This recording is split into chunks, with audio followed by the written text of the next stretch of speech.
We continue our Meet the Mayor series with a stop in Johnson County as we introduce you to our guest this week, newly elected Johnson County Mayor Larry Potter. Thank you so much for joining us. Now, this isn't your first time as mayor. You are back in this position now.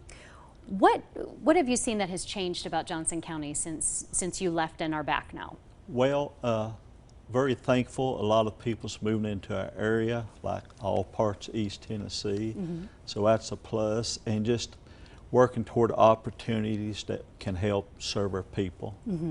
One of the big areas that Tennessee has really been working on is broadband expansion, and Johnson County could receive almost $6 million in order to do that. How is this going to help the people of Johnson County? Well, he ended up being $5.7 million. Okay. Sharing with Carter County. Don't have the exact number yet, but our broadband service, anything we can do that will help our people, give them access. It's of course moving here. It'll help our local people, and as you know, a lot of people now can work from home. So that's a big plus for Johnson County. And our students, we need to really be broadband accessible like all the rural areas in East Tennessee. That will always be an issue for Johnson County.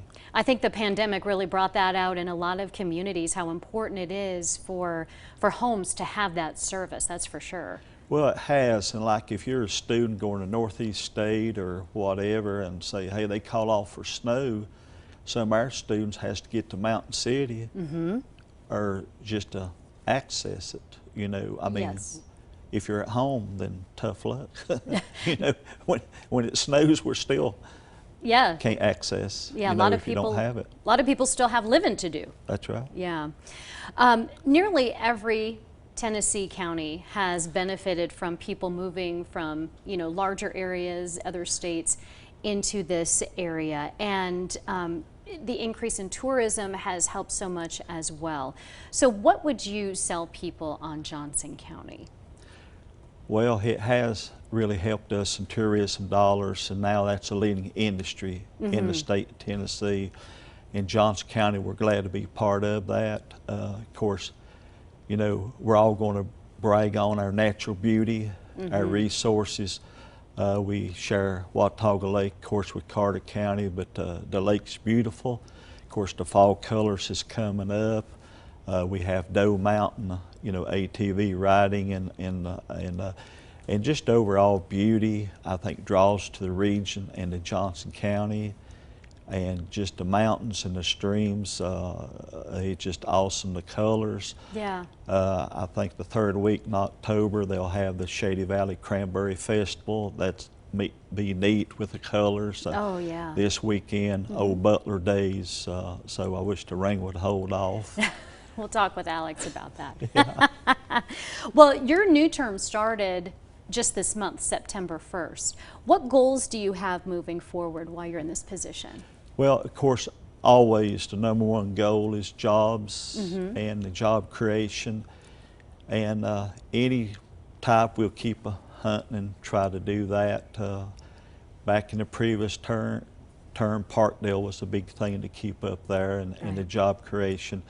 But job creation is always number one. Any type of partnership we can do with our high school and vocational to help our students, that's a big plus. Definitely. We're recently partnering with them to do a meat processing facility, which will be a teaching facility, and people that grows local beef will be able to get it processed. So that's a big plus coming for Johnson County and our citizens. And again, broadband, that's going to be key to a lot of rural areas like our own. You know, this is great news, but we got to keep working it and more accessibility to broadband. A lot of good things happening in Johnson County. Mayor Larry Potter, thank you so much for joining us today. You're quite welcome. Glad to be here. Well, blink and we're halfway through the high school football season in the region. We're going to have more on that coming up in just a moment.